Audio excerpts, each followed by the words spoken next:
Bienvenidos a Relatos de Medianoche, donde cada historia se escucha mejor con las luces apagadas. Si te gusta el terror, no olvides dejar tu like, tu comentario y suscribirte para más relatos que te helarán la sangre. Prepárate, porque el video está a punto de comenzar. En las costas de Guerrero Negro, Baja California Sur, existe un viejo faro abandonado que los lugareños conocen simplemente como el Faro Viejo. Durante décadas, pescadores y personas que transitan por la zona durante la noche han reportado escuchar un llanto desgarrador que parece venir desde el océano.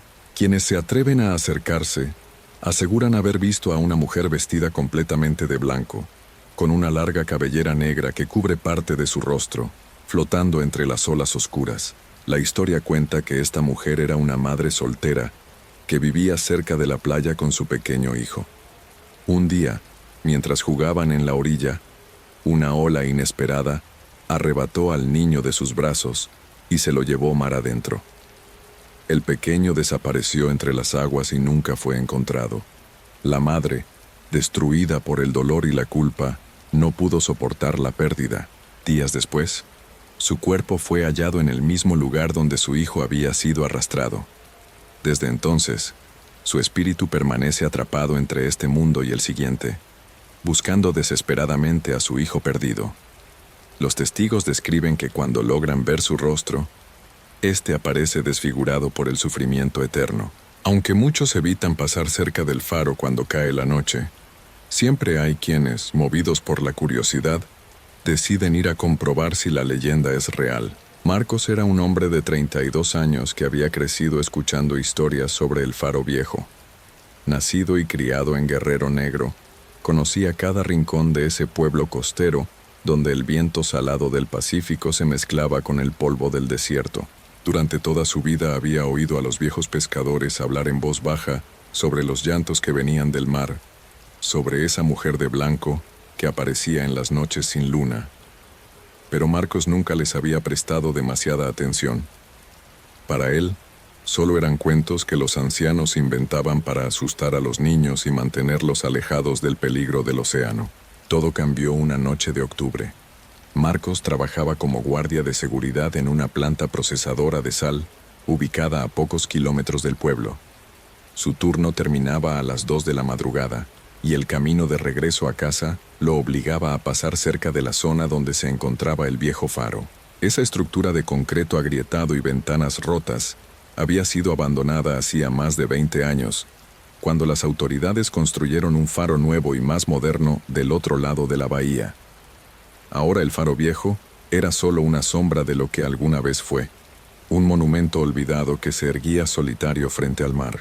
Aquella noche, Marcos conducía su camioneta por el camino de terracería que bordeaba la costa. La oscuridad era absoluta. No había alumbrado público en esa zona, y la luna estaba oculta detrás de gruesas nubes que amenazaban con tormenta. Solo los faros de su vehículo iluminaban el camino polvoriento. Marcos tenía la radio encendida, escuchando música norteña para mantenerse despierto. El cansancio del turno nocturno siempre le pesaba en los párpados, pero esa noche algo más llamó su atención y lo despertó por completo. Un sonido extraño comenzó a filtrarse por encima de la música. Al principio, pensó que era interferencia de la señal o tal vez el viento azotando contra la carrocería de la camioneta. Bajó el volumen de la radio y prestó atención. El sonido continuaba. Era un llanto claro y penetrante que parecía venir desde algún lugar cercano. Marcos sintió cómo se le erizaba la piel de los brazos. Redujo la velocidad y miró hacia ambos lados del camino, buscando alguna explicación lógica. Tal vez era un animal herido, o quizás alguien necesitaba ayuda. El llanto se volvió más fuerte, más desesperado. Era la voz de una mujer, una voz que transmitía un dolor tan profundo que Marcos sintió cómo se le hacía un nudo en el estómago. Detuvo la camioneta por completo y apagó el motor. El silencio de la noche lo envolvió, roto únicamente por ese lamento desgarrador que ahora podía escuchar con absoluta claridad. Venía desde la dirección del mar, exactamente donde estaba el Faro Viejo. Marcos agarró la linterna que siempre llevaba en la guantera y bajó del vehículo. El aire frío de la madrugada lo golpeó en el rostro. Podía escuchar el rugido constante de las olas rompiendo contra las rocas. El olor a salitre era más intenso que nunca. Con pasos cautelosos comenzó a caminar hacia la orilla, guiándose por el haz de luz de su linterna y por ese llanto que no cesaba. Su mente racional le decía que debía volver a la camioneta e irse a casa. Pero algo más fuerte, una mezcla de curiosidad y preocupación, lo impulsaba a seguir adelante. A medida que se acercaba al faro, el llanto parecía multiplicarse, como si resonara en las paredes de concreto de la vieja estructura. Marcos iluminó la base del faro. Las olas golpeaban con fuerza contra los pilares carcomidos por el tiempo y la sal. El agua oscura subía y bajaba en un ritmo hipnótico. Entonces lo vio. A unos 20 metros de distancia entre las olas había algo blanco. Al principio pensó que era espuma del mar o tal vez un pedazo de tela atrapado en las rocas. Pero cuando enfocó mejor la linterna, su corazón se detuvo por un segundo. Era una figura. Una mujer vestida completamente de blanco con el agua hasta la cintura. Su larga cabellera negra caía sobre sus hombros y parte de su rostro. No se movía con el vaivén de las olas. Simplemente estaba allí, inmóvil, mientras ese llanto desgarrador salía de ella. Marcos sintió cómo se le secaba la boca. Sus piernas temblaban, pero no podía moverse. La mujer comenzó a girar lentamente hacia él. Marcos quiso gritar, quiso correr, pero estaba paralizado por el terror. Cuando la figura completó el giro y su rostro quedó expuesto bajo la luz de la linterna, Marcos vio algo que jamás podría olvidar. El rostro de la mujer estaba distorsionado por una expresión de dolor tan intensa que parecía imposible que un ser humano pudiera soportarla. Sus ojos eran dos pozos oscuros que miraban directamente a Marcos, y de ellos brotaban lágrimas que se mezclaban con el agua del mar. Su boca estaba abierta en un grito silencioso, y de ella seguía saliendo ese llanto que ahora resonaba dentro de la cabeza de Marcos, como si viniera de todas direcciones al mismo tiempo. La piel de su cara tenía un tono grisáceo, como si hubiera estado sumergida en el agua durante años. La linterna cayó de las manos de Marcos y rodó por las rocas hasta quedar apuntando hacia el cielo. La oscuridad lo envolvió casi por completo, pero aún podía distinguir la figura blanca entre las olas. Entonces la mujer comenzó a moverse. No caminaba, flotaba sobre el agua, acercándose lentamente hacia la orilla donde Marcos se encontraba. El llanto se transformó en palabras entrecortadas que sonaban como un susurro amplificado por el viento. «Mi niño, ¿dónde está mi niño? Ayúdame a encontrarlo». Marcos logró finalmente reaccionar. Se agachó torpemente para recoger la linterna, sin dejar de mirar a la figura que se aproximaba. Sus manos temblaban tanto que apenas podía sostener la luz. Retrocedió varios pasos, tropezando con las piedras irregulares de la playa. La mujer de blanco seguía avanzando, ahora más rápido. El agua a su alrededor parecía hervir y las olas se elevaban más de lo normal, como si el mar mismo estuviera alterado por su presencia. «Mi niño, lo perdí. El mar se lo llevó». La voz sonaba cada vez más cerca, más desesperada. Marcos sintió cómo el terror le apretaba el pecho. Dio media vuelta y comenzó a correr hacia su camioneta. No miró atrás. No quería saber si esa cosa lo seguía. Sus botas se hundían en la arena suelta, haciéndolo tropezar varias veces. Podía escuchar el llanto persiguiéndolo, mezclándose ahora con el sonido de su propia respiración agitada y los latidos desbocados de su corazón.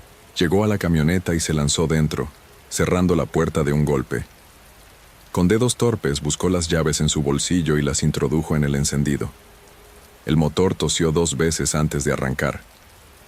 Marcos metió la reversa sin mirar siquiera por el espejo retrovisor y pisó el acelerador a fondo. Las llantas giraron en falso levantando una nube de polvo antes de agarrar tracción. La camioneta salió disparada hacia atrás y luego Marcos cambió de velocidad y aceleró por el camino de terracería, como si su vida dependiera de ello. No dejó de manejar hasta llegar a su casa, en el centro del pueblo. Entró corriendo, cerró la puerta con llave y se dejó caer en el sofá de la sala, todavía jadeando. El reloj de pared marcaba las 3 de la madrugada. Marcos se quedó allí sentado durante horas, con todas las luces de la casa encendidas, incapaz de dormir.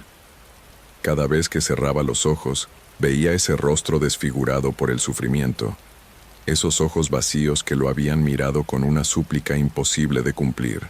Al día siguiente Marcos no fue a trabajar. Llamó diciendo que estaba enfermo, lo cual no era del todo mentira. Se sentía agotado, confundido, y una parte de él aún trataba de convencerse de que todo había sido una alucinación producto del cansancio, pero sabía que lo que había visto era real. Tan real como el frío que había sentido en ese momento, tan real como el terror que todavía hacía que le temblaran las manos cuando recordaba aquella figura flotando entre las olas. Pasaron 3 días antes de que Marcos se atreviera a hablar con alguien sobre lo ocurrido. Visitó a don Pascual, un viejo pescador retirado que había vivido toda su vida en Guerrero Negro y que conocía todas las historias del pueblo. Lo encontró sentado afuera de su pequeña casa de madera, remendando unas redes.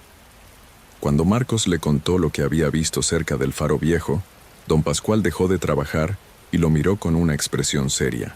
«¿Viste a la llorona del faro?», dijo el anciano con voz tranquila, como si estuviera hablando del clima. «Muchos la han visto a lo largo de los años. Siempre aparece cuando hay alguien cerca del agua a altas horas de la noche. Está buscando a su hijo, el que perdió hace ya muchos años en ese mismo lugar». Marcos sintió un escalofrío recorrerle la espalda. «¿Es cierto entonces? ¿Esa mujer realmente existió?». Don Pascual asintió lentamente. «Claro que existió. Yo era apenas un muchacho cuando ocurrió la tragedia. Ella vivía sola con su pequeño en una casita que ya no existe, cerca de donde ahora está el faro viejo. Era una mujer joven, trabajadora, que hacía lo que podía para sacar adelante a su hijo. Un día de verano, mientras jugaban en la playa, una ola grande se llevó al niño. Ella se lanzó tras él, pero el mar es traicionero. El cuerpo del pequeño nunca apareció, y días después, encontraron a la madre flotando en el mismo lugar. El anciano hizo una pausa y miró hacia el horizonte donde el mar se extendía infinito. Desde entonces, su espíritu quedó atrapado allí. No puede descansar porque no pudo despedirse de su hijo. No pudo darle sepultura. Sigue buscándolo, noche tras noche, llorando su nombre. Y dicen que si te acercas demasiado cuando ella está presente, puede confundirte con su niño perdido y tratar de llevarte con ella al fondo del mar.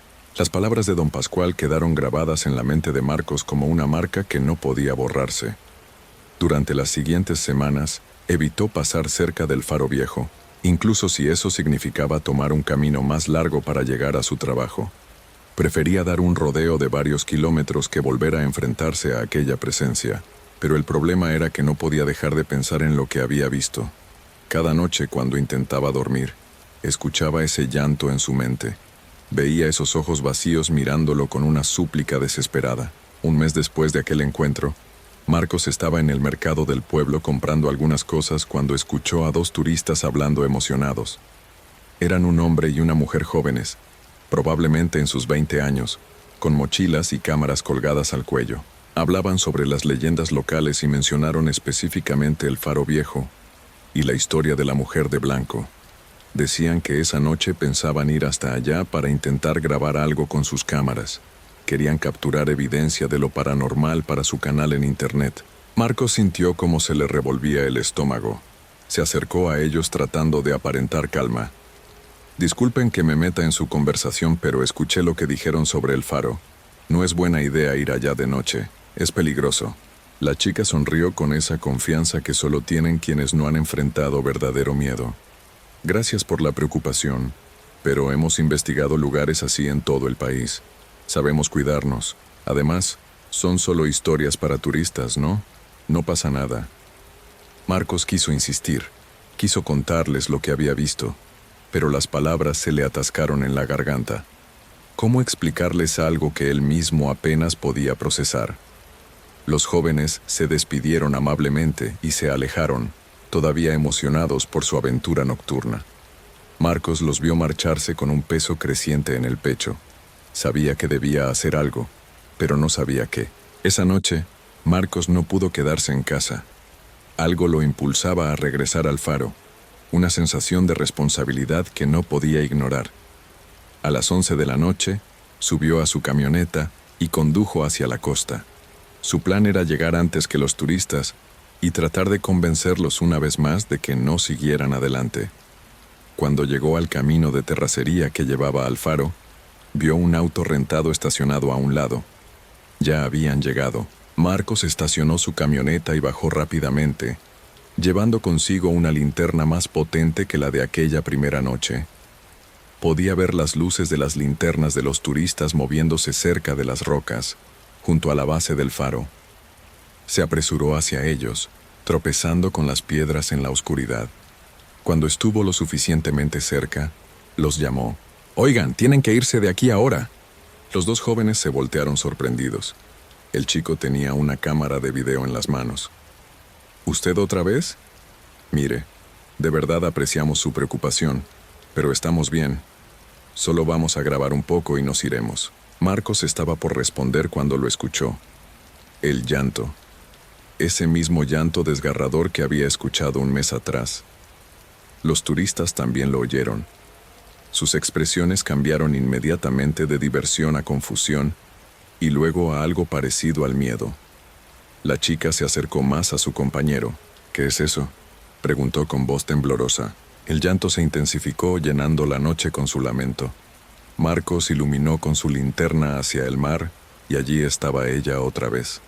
La mujer de blanco, flotando entre las olas, con su cabellera negra meciéndose con el viento.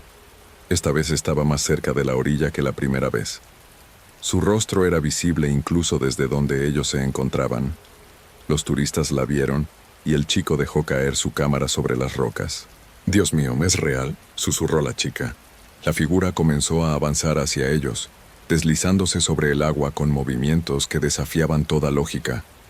Sus brazos se extendieron hacia adelante, como tratando de alcanzar algo. Su voz resonó sobre el estruendo de las olas. «Mi niño, devuélvanme a mi niño, ayúdenme». Los tres comenzaron a retroceder, pero la mujer de blanco se movía más rápido ahora.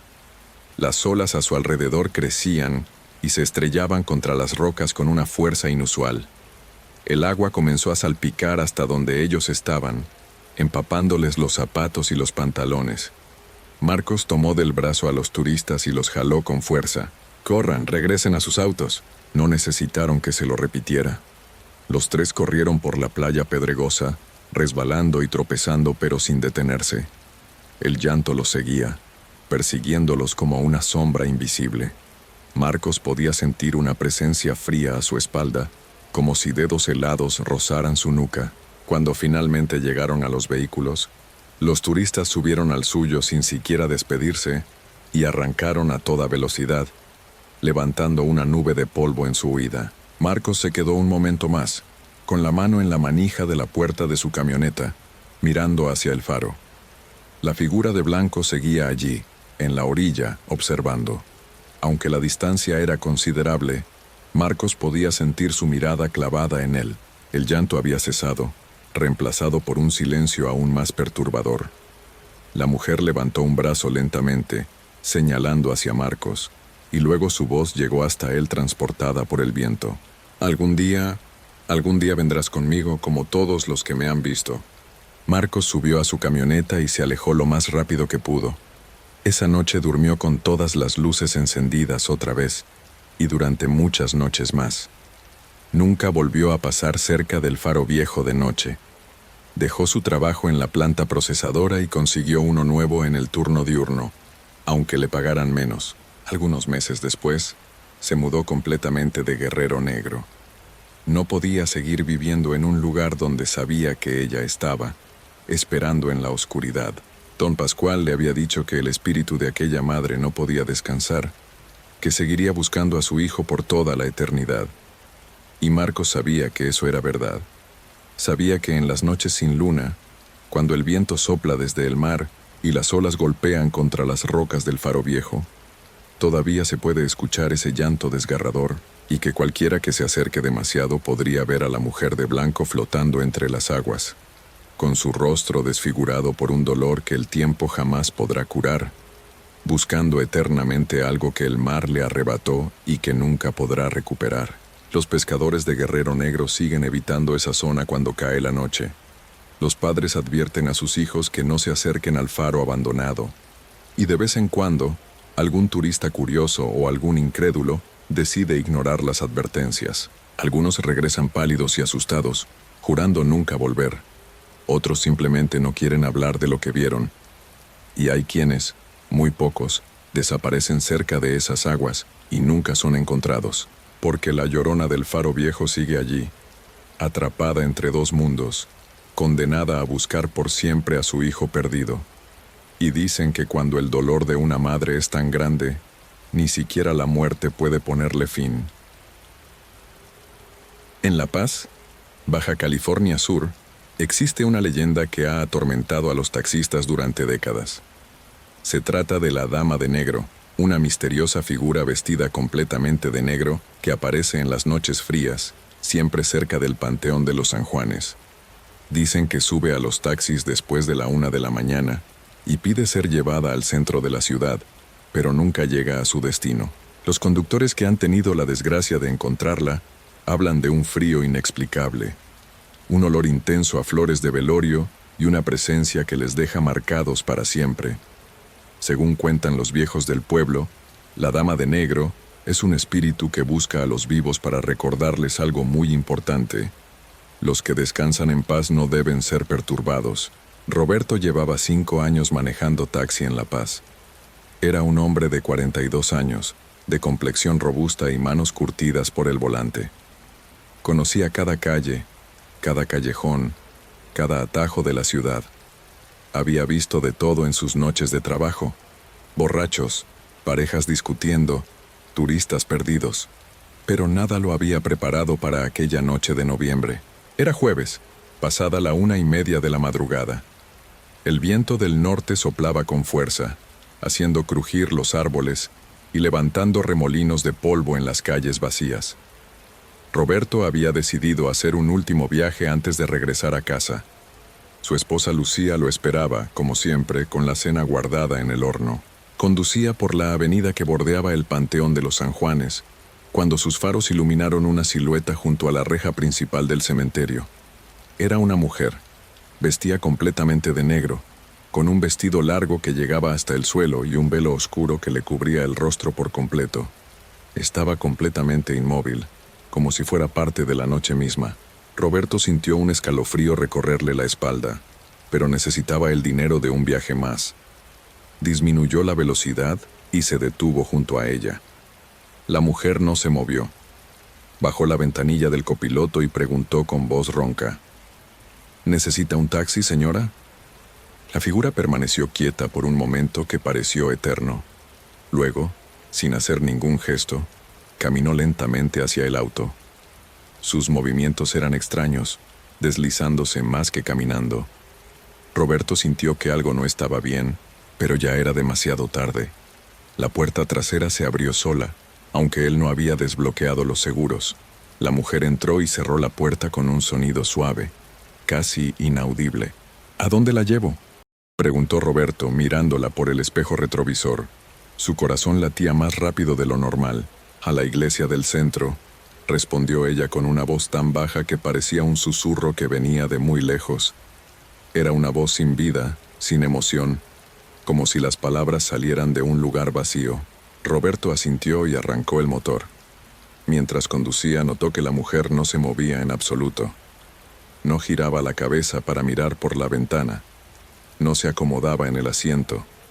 No respiraba de manera visible. Era como llevar una estatua en el asiento trasero. A los pocos minutos de comenzar el trayecto, Roberto sintió que algo cambiaba dentro del taxi. La temperatura empezó a bajar de forma drástica. Al principio pensó que era el viento del norte colándose por alguna rendija, pero pronto se dio cuenta de que el frío venía de adentro del vehículo. Su aliento se hizo visible en el aire. Los cristales comenzaron a empañarse rápidamente, como si estuvieran cubiertos de escarcha. Encendió la calefacción, pero no sirvió de nada. El frío era cada vez más intenso, calándole hasta los huesos. Se frotó las manos en el volante, tratando de mantenerlas tibias. Entonces llegó el olor. Era un aroma dulzón, pesado, inconfundible. Olor a flores frescas, pero no cualquier tipo de flores. Era el olor característico de los velorios, de las coronas que rodean los ataúdes, de las gladiolas y los crisantemos que se marchitan junto a los que ya no están. Roberto lo reconoció de inmediato y sintió que su estómago se contraía. Miró por el espejo retrovisor. La mujer seguía ahí, completamente inmóvil, con el velo cubriéndole el rostro. No podía ver sus manos ni sus pies. El vestido negro parecía absorber toda la luz del taxi. Roberto intentó abrir la ventanilla trasera desde los controles del conductor, pero el botón no respondía. Lo presionó varias veces sin resultado. El olor a flores se hacía cada vez más fuerte, llenando sus pulmones, haciéndole difícil respirar con normalidad. Era como estar encerrado en una funeraria. Buscó distracción en la radio. Giró la perilla para encenderla, pero solo obtuvo estática. Cambió de estación una y otra vez, pero todas emitían el mismo sonido blanco y perturbador. Ninguna señal entraba al taxi, como si estuvieran aislados del mundo exterior. El taxímetro marcaba 32 pesos y no avanzaba más. Los números se habían congelado en la pantalla digital, parpadeando débilmente. Roberto apretó el volante con fuerza. Sus nudillos se pusieron blancos. Quería hablar, preguntar algo, romper ese silencio espeso que lo estaba ahogando, pero las palabras se le atascaban en la garganta. Sentía una presión en el pecho, como si manos invisibles lo estuvieran apretando. Las calles de La Paz estaban completamente desiertas. No había un solo auto, no había luces en las ventanas, no había perros callejeros. Era como si la ciudad entera estuviera dormida, o como si solo existieran ellos dos en ese momento. Los faroles de la calle proyectaban sombras alargadas que parecían moverse con vida propia. Roberto notó que sus manos temblaban sobre el volante. No era solo por el frío, era miedo, un miedo antiguo, primitivo, el mismo miedo que sentían los hombres cuando se quedaban solos en la oscuridad y sabían que algo los observaba. Aceleró un poco, ansioso por llegar a la iglesia y terminar con ese viaje de pesadilla. Las cuadras parecían estirarse, hacerse más largas de lo normal. Calles que conocía de memoria ahora le parecían extrañas, diferentes. Por fin, después de lo que pareció una eternidad, vio las torres de la iglesia del centro recortándose contra el cielo nocturno. El edificio colonial se alzaba imponente, sus muros blancos brillando tenuemente bajo la luz de la luna. Roberto sintió un alivio momentáneo. Se detuvo frente a la entrada principal de la iglesia. Las pesadas puertas de madera estaban cerradas. No había nadie en los alrededores. El silencio era absoluto. «Ya llegamos, señora», dijo Roberto, su voz sonando ronca y temblorosa. «Son 32 pesos». No hubo respuesta. Roberto esperó unos segundos mirando al frente sin atreverse todavía a voltear. El olor a flores seguía ahí, intenso, mareante. El frío continuaba calándole los huesos. «Señora», repitió, esta vez con más firmeza. «Ya llegamos a la iglesia». Silencio. Tomó aire profundamente y se giró en su asiento para mirarla de frente. Su corazón se detuvo por un instante. El asiento trasero estaba completamente vacío. Roberto parpadeó varias veces sin poder creer lo que veían sus ojos. Se frotó la cara con las manos pensando que tal vez el cansancio le estaba jugando una mala pasada. Pero no. El asiento estaba vacío. No había nadie. La mujer había desaparecido. No había escuchado abrirse la puerta. No había sentido el movimiento del auto cuando alguien sale de él. No había oído pasos alejándose. Simplemente ya no estaba. El olor a flores, sin embargo, permanecía. Más fuerte que nunca, como si las coronas de un velorio estuvieran apiladas en el asiento trasero. Roberto salió del taxi tambaleándose. Sus piernas apenas lo sostenían. Caminó alrededor del vehículo, revisando cada puerta. Todas estaban cerradas con seguro. Él no había activado los seguros automáticos después de que la mujer subiera. Estaba completamente seguro de eso. Se acercó a la puerta trasera y la jaló. Estaba trabada. Probó con las otras puertas, todas con seguro desde adentro. Roberto se apoyó contra el taxi, sintiendo que las piernas le temblaban. Su respiración era agitada, formando nubes de vapor en el aire frío de la noche. Miró hacia la iglesia. Las puertas seguían cerradas, como había estado cerrada durante horas. No había forma de que la mujer hubiera entrado ahí. Se obligó a recuperar la calma. Tenía que haber una explicación lógica. Tal vez la mujer había salido mientras él miraba hacia adelante. Tal vez había sido tan sigilosa que no la escuchó. Tal vez el cansancio lo estaba confundiendo. Pero en el fondo, en lo más profundo de su ser, Roberto sabía que lo que había experimentado no era normal. Ninguna persona podía desaparecer así. Ninguna persona podía bajar la temperatura de un auto de esa manera. Ninguna persona normal olía a flores de funeral. Subió nuevamente al taxi, decidido a irse de ahí lo más rápido posible. Arrancó el motor y condujo hacia su casa, mirando constantemente por el espejo retrovisor, temiendo ver nuevamente aquella figura vestida de negro. El olor a flores lo acompañó todo el camino. No importaba cuánto abriera las ventanillas, cuánto pusiera la ventilación al máximo, el aroma dulzón y enfermizo no desaparecía. Cuando llegó a su casa, ya pasaban de las 3 de la mañana. Lucía lo esperaba despierta, cosiendo junto a la lámpara de la sala. Al verlo entrar, dejó su labor a un lado. «Roberto, estás pálido, ¿qué te pasó?», preguntó ella, acercándose con preocupación. Roberto quiso contarle, pero las palabras no salían. Se sentía confundido, agotado, como si hubiera corrido una maratón. Se dejó caer en el sillón y cerró los ojos. «Nada, amor, solo estoy cansado», mintió. Esa noche no pudo dormir. Cada vez que cerraba los ojos veía la silueta negra junto a la reja del panteón. Sentía el frío penetrante en sus huesos. Olía las flores y escuchaba aquella voz sin vida susurrando. A la iglesia del centro. Al día siguiente despertó con fiebre alta. Lucía llamó al doctor, pero este no encontró nada malo. Le recetó reposo y medicamentos para bajar la temperatura, pero nada funcionaba. Roberto ardía en calentura durante el día y tiritaba de frío por las noches. Las pesadillas comenzaron esa segunda noche. Soñaba que conducía por calles oscuras que no tenía fin. En el asiento trasero siempre estaba ella, la mujer de negro, inmóvil y silenciosa. El olor a flores lo rodeaba, tan real que despertaba jadeando, buscando aire fresco. Pero incluso despierto, el olor persistía. A veces lo sentía en su ropa, en su almohada, en los rincones de su casa. Lucía estaba desesperada. Veía a su esposo consumirse día tras día. Roberto dejó de comer, apenas dormía, y cuando lo hacía, despertaba gritando. Sus ojos tenían un brillo extraño, como si viera cosas que nadie más podía ver. «Tiene que ver a alguien», le dijo una vecina a Lucía una tarde. «Mi comadre conoce a don Fermín, un curandero que vive en la colonia Lomas. Él sabe de estas cosas».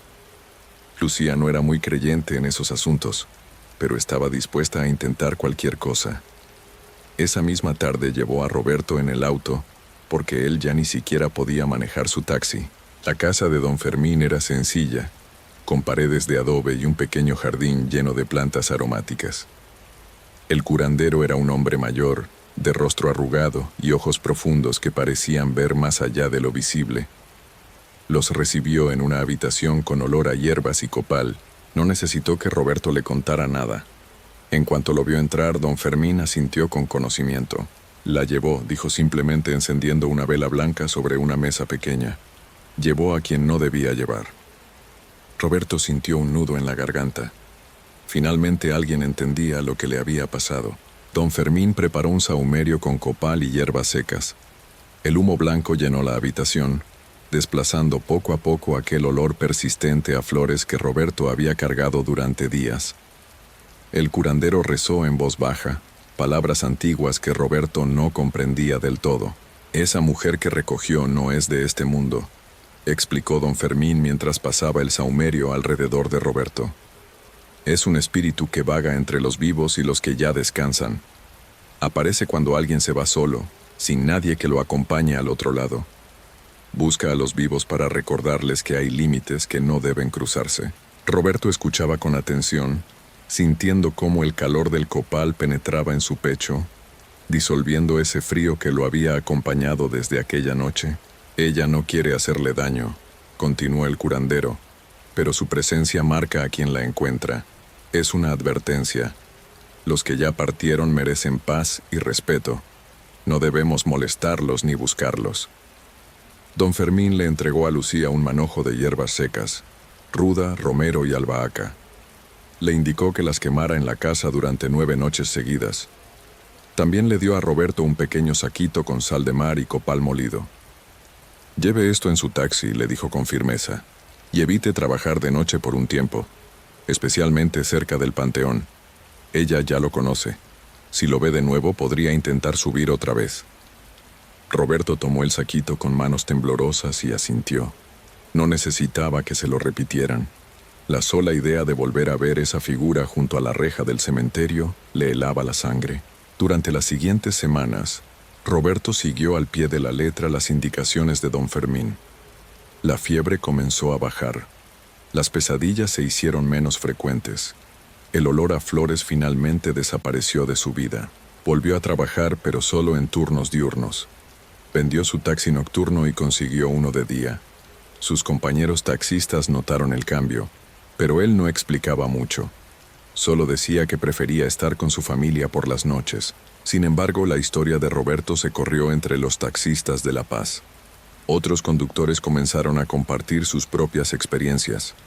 Ramón, un taxista de 50 años, contó que él también había recogido a una mujer de negro cerca del panteón hacía 2 años.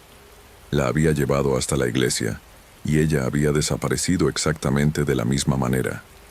Sentía el olor a velorio durante semanas. Miguel, otro conductor, confesó que una noche vio a la mujer pero no se detuvo. Aceleró y siguió de largo. Esa misma noche su taxi comenzó a fallar sin razón aparente. Los mecánicos nunca encontraron el problema, pero el auto nunca volvió a funcionar igual. La leyenda de la Dama de Negro se convirtió en una advertencia entre los taxistas. Todos sabían que si la veían junto a la reja del Panteón de los San Juanes, después de la 1 de la mañana, era mejor no detenerse. Era mejor seguir de largo y dar gracias por no haber sido elegidos. Roberto aprendió a vivir con lo que había experimentado. Nunca olvidaría esa noche, pero con el tiempo el miedo se transformó en respeto. Respeto por aquello que no podemos ver ni comprender. Respeto por los que ya partieron y merecen descansar en paz. Aún ahora, años después de aquel encuentro, Roberto evita pasar por la avenida del Panteón. Y cuando el viento del norte sopla fuerte por las calles de La Paz, especialmente en las noches frías de noviembre, el olor a flores regresa brevemente a su memoria. No al taxi, no a su casa, solo a su memoria. Como un recordatorio silencioso de que hay cosas en este mundo que es mejor dejar sin explicación. Los taxistas nuevos, los jóvenes que recién comienzan a trabajar, escuchan la historia de Roberto y se ríen, pensando que son solo cuentos de viejos para asustarlos. Pero los taxistas experimentados, aquellos que han recorrido las calles de La Paz durante décadas, saben la verdad, saben que la Dama de Negro es real, y saben que cuando la ves junto a la reja del cementerio, vestida completamente de negro con su velo cubriéndole el rostro, lo mejor que puedes hacer es seguir manejando sin voltear atrás, porque algunos pasajeros nunca llegan a su destino, y algunos viajes cambian tu vida para siempre.